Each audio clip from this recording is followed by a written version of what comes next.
Good morning. Ngasigi akhoi card message hapetang minarasi ko yumjagation numit do akhoi yumjagasa se akhoi setkadaba color ke ka haira agadi green gumba kai gumba setpi be ko yumjagasa se ado sidagi hai tar ko ngasigi card china comment to da hadi matam yengsa hapetang ko ai ke no masum khallo hai tar ko podama khaki natraga thabang khaki ngasigi wena haira agadi ko ngasi se hadi possibilities lebra leitabra kam kanda yani khoni hai tar ko dumai toroga sidagi Marakagi card. Oh, patang lo those ko. Kasi ngasigi sina akhoi angel card ore ko. Ado sidagi lakpa message hapet yengasi ko. Kaya haina lake ga ngasi aina tawdoriba chatoriba thabak se kram kanda ngasi bu yagadra habado ko perfect time lakpra laktabra habado yengminase ko.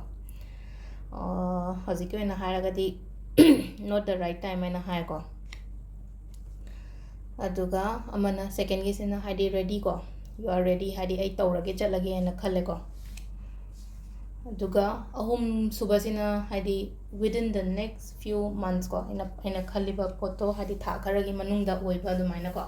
adu oiba su oishano mayam ko hadi aina khaliba do aduga sida ko ani shubai sina hadi ai do ready ore ko adu sida hai ta not the right time haraga ko sida akoina thawai nungai taba khotaba kemta daga keno tawde khanbi gano ko no the right sidagi hena phaba ma leram ba yana igi damakta aduduna ko aduduna ai smaina gumba message lak pasu yai ba ai sina tabi da igi damakta atopa way ma hai tare ko aduga akogi timing se ko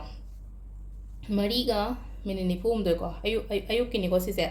mariga minini pum do dena tare ka minini yang khaini man phawng lere de mapan ga minini kunthra nga daina drama thoi ga minini trying thoi phawng lere ani ga minini kun tare tagina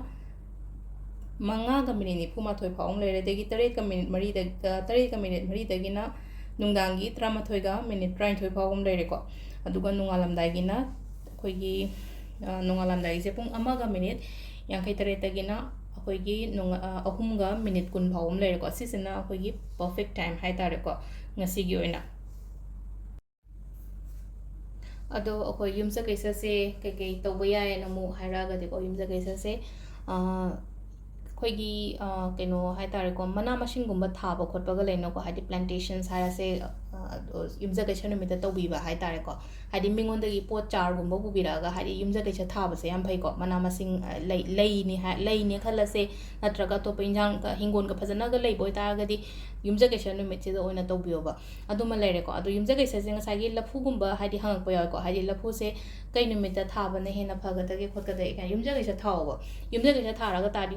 ngasi tharagadi hayenggi aina thursday gi puja taw matamduda ai tawjaba yare na ko ngasai lafu aina duk kumba kat pa khopa do gamla da just kai ne khogi yam ka hananda tang chang ba hai tar ko sigi chang sida sidagi khra di helani ko saim ka chang ba leibane ba adu gumba hai tar ko अदुमाइना ओइना थाबियो हादि अचौबा लफु हादि जगा लेट्रगदि हादि गमलादा कैदा मचा मा कै बाइन थाबिरगा अदु तो Thursday खुदिंगी अखोइना like Khurram बिबा खोपिबा यानको अदो सिदा लेरेको अखोइना युमजा कैसा जे अखोइना हापेट तौबा याबसे हादि प्लांटेशन गुम्बा तौबसे ख्वाइदगी फैको असंग मान थाबसे सिगी निमितसिदा अदो अखोइगी कार्ड मेसेज सु लेरे टाइमिंग अफबसु सिदा इना हाइजगरेको मैम मखाता वीडियो सम को नेमिनरसे थैंक यू